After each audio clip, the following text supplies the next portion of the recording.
A paz do Senhor, amados. Espero que tudo vá bem com vocês.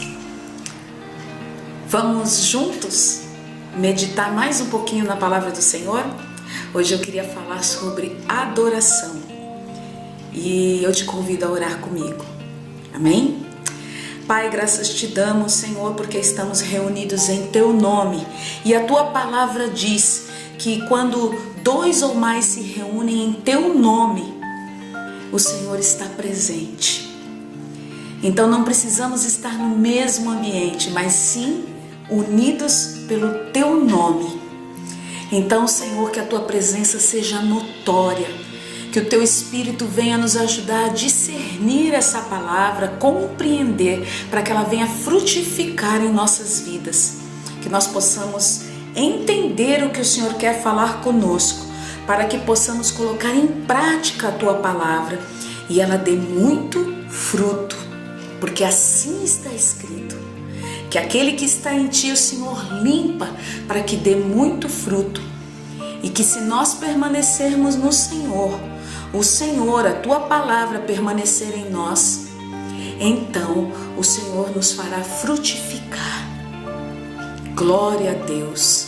Nós Te louvamos por isso, Senhor, e essa é a nossa vontade, frutificar em Ti. Em nome de Jesus, traz entendimento, Pai, dá espírito de revelação, de entendimento, e que cada um possa receber da Tua porção, Senhor, que o Senhor possa estar falando além do que eu vou ministrar essa noite. Em nome de Jesus, amém. Amém, amados? Gostaria que você abrisse a sua Bíblia comigo em João capítulo 4. Vamos juntos? João capítulo 4, no versículo 23. Acharam? Diz assim: mas a hora vem, e agora é, em que os verdadeiros adoradores adorarão o Pai em espírito e em verdade, porque o Pai procura a tais que assim o adorem. O Pai procura um tipo de adorador. 24 diz assim: Deus é espírito e importa que os que o adoram, o adorem em espírito e em verdade. Essa foi a palavra que Jesus liberou para a mulher samaritana. E você já conhece essa história, depois você pode meditar nela. Depois de Jesus confrontá-la, trazer a verdade, a realidade dela, os seus pecados, então quando Jesus, com todo o amor do mundo, porque Jesus ele não acusa, né? Ele nos direciona. O diabo é o acusador. Jesus não, ele nos convence. Olha, você está no caminho errado, porque ele quer que a gente se arrependa e caminhe com ele. Então ele estava levando essa mulher ao arrependimento. E depois de revelar que ela estava numa vida em pecado, então ela vira e fala assim no versículo 19. Você pode acompanhar comigo? Disse-lhe a mulher: Senhor, vejo que és profeta. Ou seja, Senhor, vejo que és espiritual, então vamos falar de coisas espirituais. Foi mais ou menos isso que ela pensou.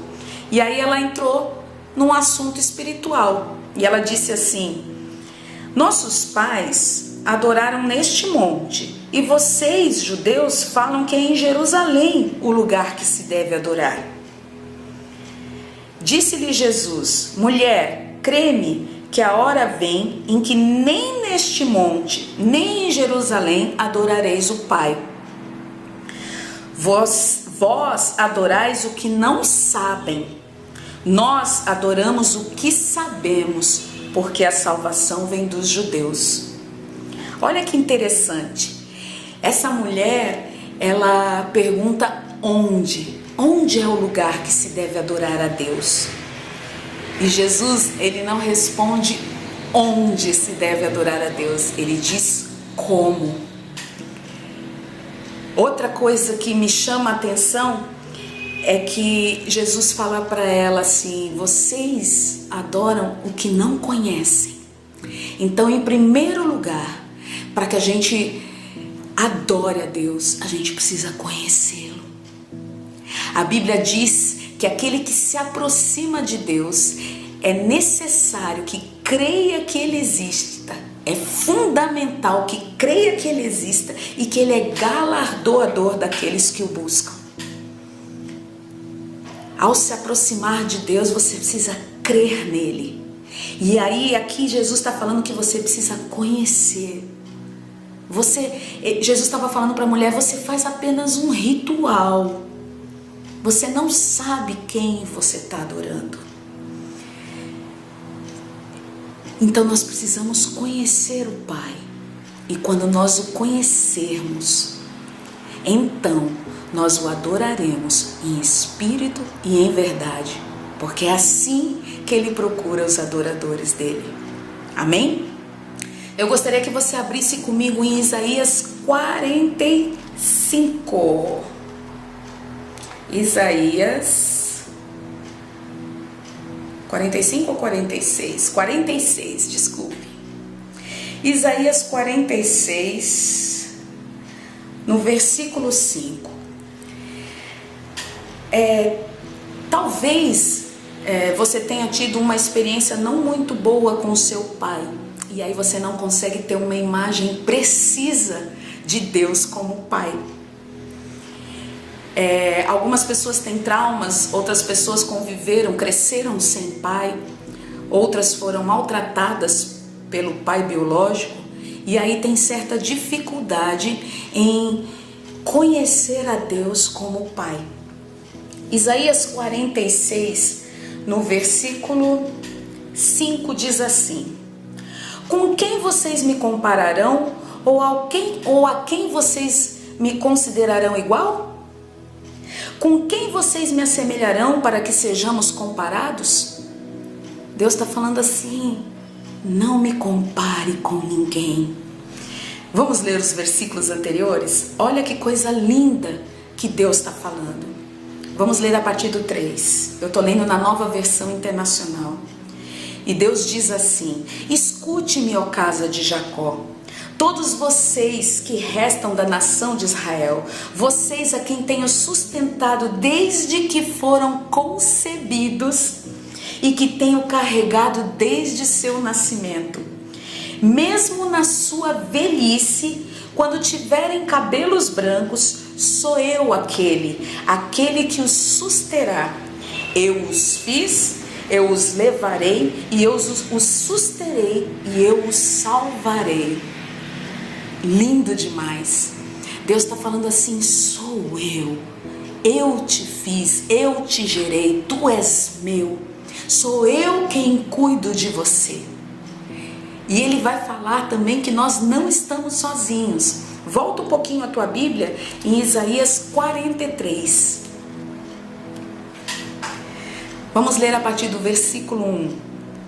Olha, isso tudo, Deus está tentando mostrar para você quem Ele é, para que eu e você possamos dar a Ele a adoração que é devida, sabendo quem é o nosso Pai. Vamos lá? Mas agora assim diz o Senhor, que te criou, ó Jacó, e que te formou, ó Israel: não temas, porque eu te remi, chamei-te pelo teu nome, tu és meu. Quando passares pelas águas, estarei contigo. E quando pelos rios, eles não te submergirão. Quando passares pelo fogo, não te queimarás, e nem a chama arderá em ti. Porque eu sou o Senhor, teu Deus, o Santo de Israel, o teu Salvador. Ele te ama, Ele cuida de você, Ele te escolheu, Ele te gerou. E nós lemos em Isaías 46 que Ele cuida de você desde o ventre. Então, ainda que você não tenha sido planejado pelos seus pais, você não foi um acidente para Deus. Deus te gerou. Os filhos são herança do Senhor. Somente o Senhor gera filhos. Só Ele abre a madre. Aleluia, glória a Deus. Esse é o Deus que cuida de você. É o Deus que está com você nos momentos difíceis. É o Deus que afofa a cama do doente. Se você pode passar pela água, pelo rio, pelo fogo, você não está sozinho. É esse Deus que nunca te abandona, nunca te desampara. Ainda que nós cometamos erros, e certamente ainda cometeremos vários, em Romanos 8:28 diz que Ele faz com que todas as coisas cooperem para o bem daqueles que amam a Deus. Ele vai acabar mostrando um caminho de conversão de volta para a sua vontade. Isso é amor. O pai corrige o filho que ama. Você como pai, como mãe, nós não podemos evitar frustrações na vida dos nossos filhos, mas nós podemos ensiná-los a aprender com essas frustrações. Assim, Deus trabalha conosco. E a maior segurança que nós temos é que o Criador de todo o universo, o dono de todas as coisas, cuida pessoalmente de cada um de nós. Somente Ele abre, somente Ele fecha portas nas nossas vidas. Então, a cada porta fechada nós devemos dar adoração a Deus, porque Ele sabe o que está fazendo. A minha vida pertence a Ele. Ele endireita as minhas veredas.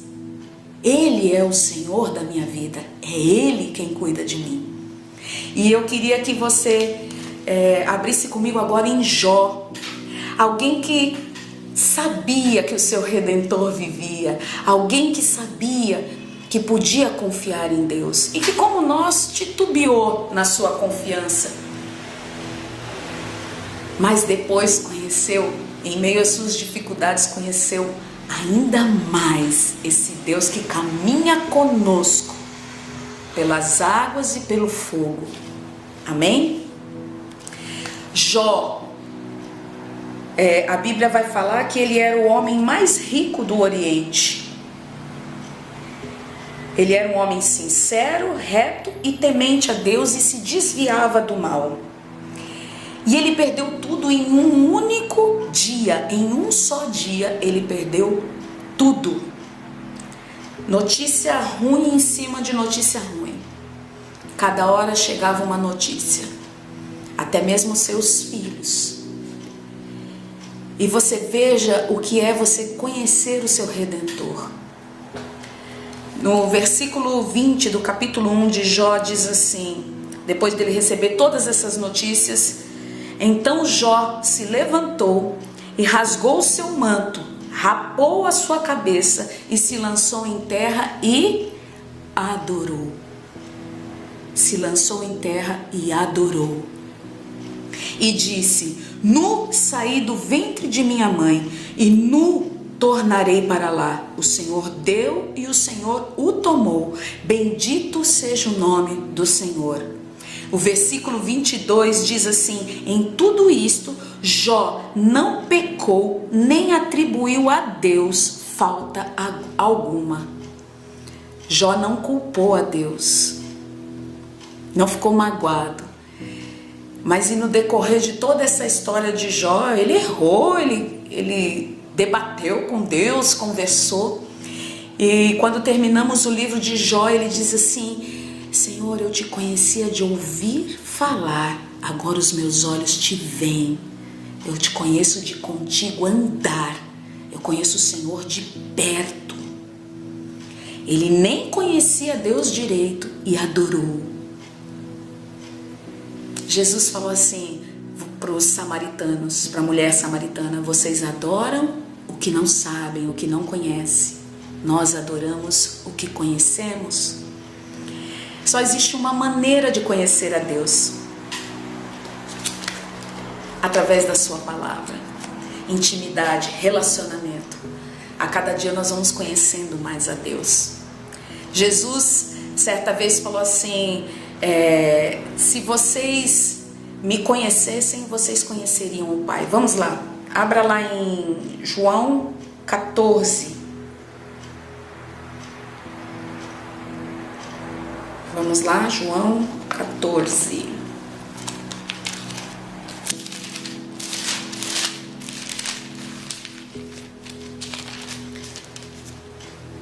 No versículo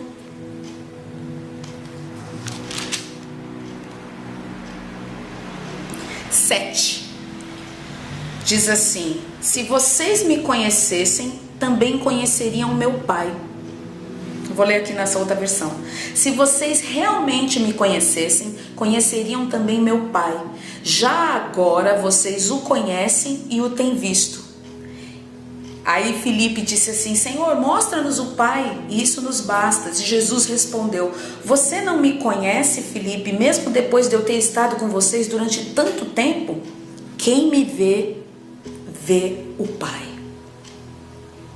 Jesus é a revelação do Pai.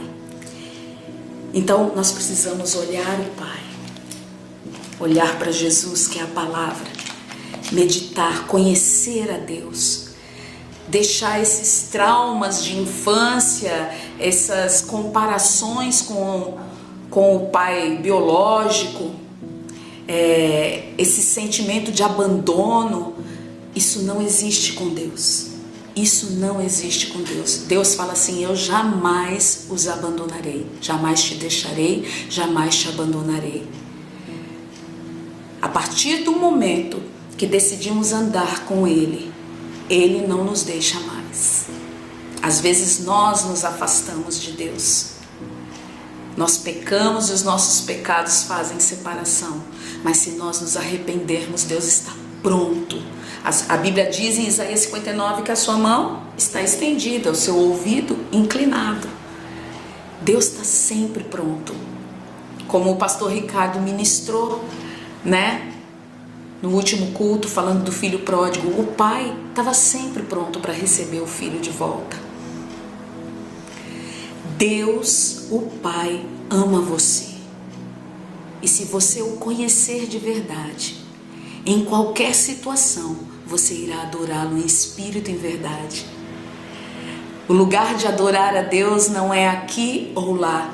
O lugar é você. Você é um altar de adoração a Deus.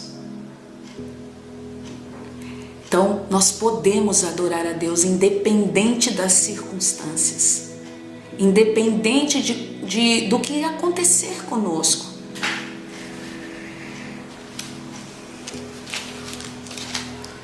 A estrutura de um verdadeiro adorador não está ligada a conquistas ou perda. Você não adora a Deus somente quando Ele atende às suas orações, e nem você deixa de adorá-lo porque sofreu alguma perda, algum dano. O verdadeiro adorador adora a Deus pelo que Ele é. E hoje eu só pude falar um pouquinho do que Ele é, de quem é o Senhor, e o quanto Ele te ama, que Ele te gerou e Ele cuida de você desde o ventre. Ele está com você, te acompanhando, te cuidando, e está falando que vão chegar os cabelos brancos e Ele continuará contigo. Esse Deus é maravilhoso e Ele é digno de toda adoração.